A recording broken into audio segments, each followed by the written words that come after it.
Hey, how's it going everyone? Miguel Quiles here. In today's video, I'm going to show you a 2 to 3 light setup that you guys can do with gels using Speedlites.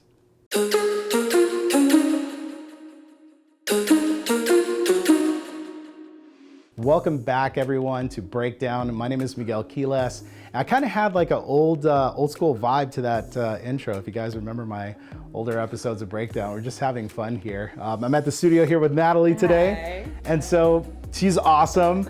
Check her out on Instagram. I have her information and stuff in the description for this video. Thanks for coming. It's gonna be a lot of fun. So I had a photo that I posted on social media recently where people were asking me. It was a gelled photograph that I took of Juliana. And we shot a video earlier that day, but that portion of the photo shoot wasn't part of the video that was created. So I figured, you know what? People were asking, what did I use? What lights? Where were they placed? So today I'm going to show you how I did that shot, but with a little bit of a twist. So normally I'm using studio strobes to take my photos here in the studio, but what I'm gonna do today is actually do them using Speedlites. So let's kind of walk through and I'll show you guys exactly how I'm going to take these shots. All right, so the first thing we're gonna talk about is the equipment that I'm using. And of course, you need a camera to take photos, right? This is the camera that I'm using, but again, as I've said in many of my videos, whatever equipment it is that you have, feel free to use it. If you've got a different camera, different brand, by all means go for it. I'm mixing things up today. Normally I'm shooting with a full frame camera like an A7 III or A7R III, but instead I'm using the Sony a6500. I'm mixing things up as well with my lens selection. So I'm using a 50mm f2.8 macro lens to take these shots. And I'm using the Sony trigger for the flashes that we're shooting with. So this is the lighting, or rather the camera equipment that I'm gonna be using to control the lighting. The lighting is kind of an interesting situation. So let's take a look here. Our main light that we're gonna be using is actually one of the Sony 60RM flashes. This is their flagship flash. It's really hard. Try saying that like 5 times quick. That's their flagship flash that they make, and very powerful. This is gonna be our main light. And I have it with this Profoto Speedlite bracket that basically this 3-foot octa is gonna mount to the bracket. And what's kind of cool about this bracket is that you could actually attach multiple flashes. In this case, I only have one, but let's say if you wanted to use like a bigger octa or a bigger softbox, one flash is probably not gonna cut it. You might need 2 or 3 flashes if you want the recycle time to be fast. So with this bracket, you could use 2 flashes and it works perfectly fine. In this case, I just have the one going into this 3-foot octa. We have the stand that I showed you guys in a prior video. I'll link it up in the cards above.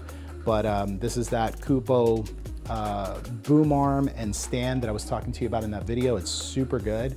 Highly recommend it if you're gonna do any type of studio photography. And then come join me back here.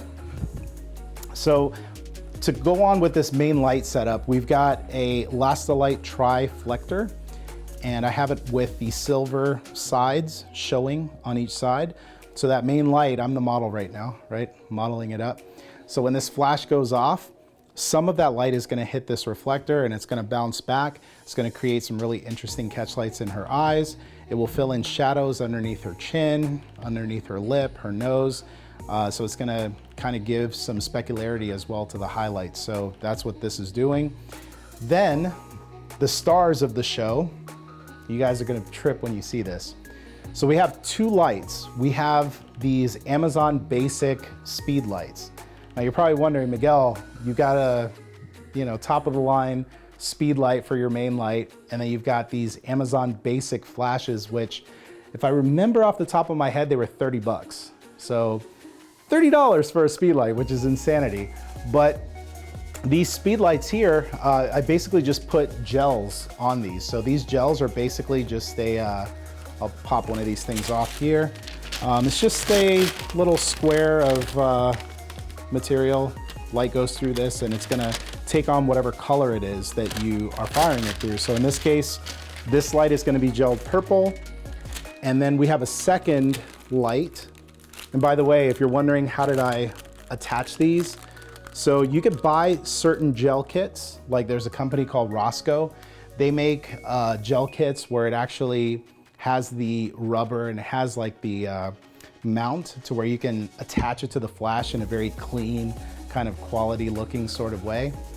I didn't do that. I did it ghetto style. I have gaffer's tape and I basically just gaff taped the gel to the flash and it works, right? So I'm trying to show this in such a way because you guys are used to seeing videos where I'm using expensive equipment. And so for those of you who have wanted budget options, today's your day. Budget options galore. So secondary light is basically the same exact Amazon Basics light. This one is firing through a green gel.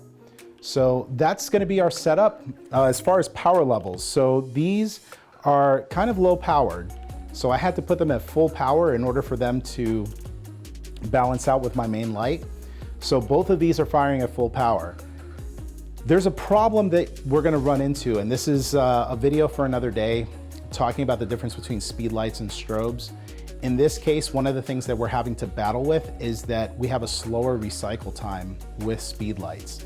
So as I take photos, I have to wait a period of a few seconds to maybe several seconds for these flashes to basically recharge because I'm firing them at full power. Taking all of my shots at f8. So at f8, all of the studio lighting that you're seeing that's lighting me right now is actually not registering. It's not creating an exposure. The only thing that is lighting my subject right now is gonna be these two backlights, the main light here, and then of course some of the light that's reflected from this tri-reflector. For the background, we have a Savage black seamless paper backdrop.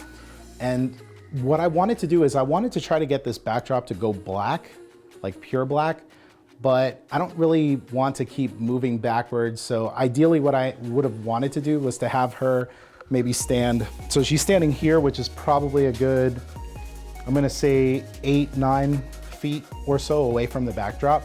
But some of this light from this speed light is still actually lighting the background, which is not ideal. So what I would do to get a pure black background to where I don't have to do it in post-production, I would just push all of this stuff forward, push it more into the studio. But as you can see, based on the height of the light and the fact that we have a higher ceiling in this portion of the studio than the rest of the studio, I can't really do that. So just having to work with things, and there's gonna be times when you have plenty of room, times when you don't. In this case, I'm gonna fix that really dark background in post-production. But that's the light setup. Pretty easy, main light, 3-foot octa, using a reflector for fill, two very inexpensive $30 speed lights. Now, some of you might be thinking, well, could you have used a third speed light for your main light? Theoretically, maybe, but you know, recycle time is gonna be a thing. So the other thing is as well, as we're taking these different shots, the recycle time is gonna be something that's very, very important to me. When you're taking portraits of people, you don't want them to kind of stand there and be waiting and get bored. You know, you want to kind of be peppy and you want everything to fire off quickly.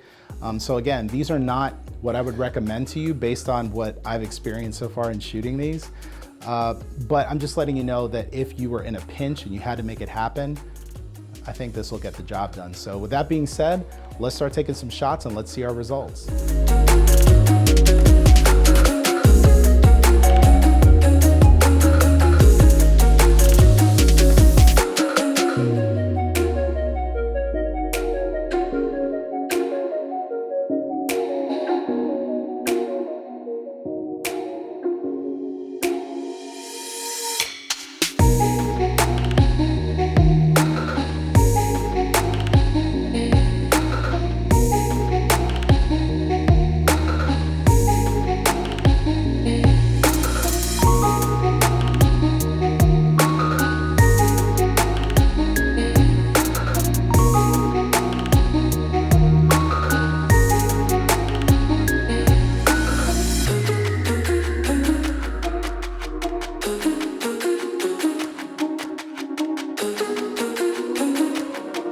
All right, everyone, so there you have it. That is how you would use these speed lights and use these gels to create this style of portrait. If you go through my Instagram feed, which I'll link in the description, you're gonna see a lot of different shots where there's a lot of color in the portraits. And to some extent, this is kind of the basic setup of what I would use to take those shots. Of course, I'm doing it with studio strobes, so they fire a lot quicker, they give me a lot more power, have a lot more flexibility. But what I really wanted to demonstrate for you guys today is that using relatively inexpensive equipment, you're able to create this style of shot. So I would invite you guys to try it out. If you guys have any questions about anything, hopefully I described most of it in the video, but if not, leave it in the comments section. Let me know if what you guys think about the setup. And also, again, while you're here, please subscribe to the channel. I have videos that are coming out every single week. Make sure that you check out Nathalie's Instagram, give her a follow. She's got great work as well. Perhaps we'll see her in another video. We'll see. So thanks again for watching, everybody, and I'll see you in the next video. Adios.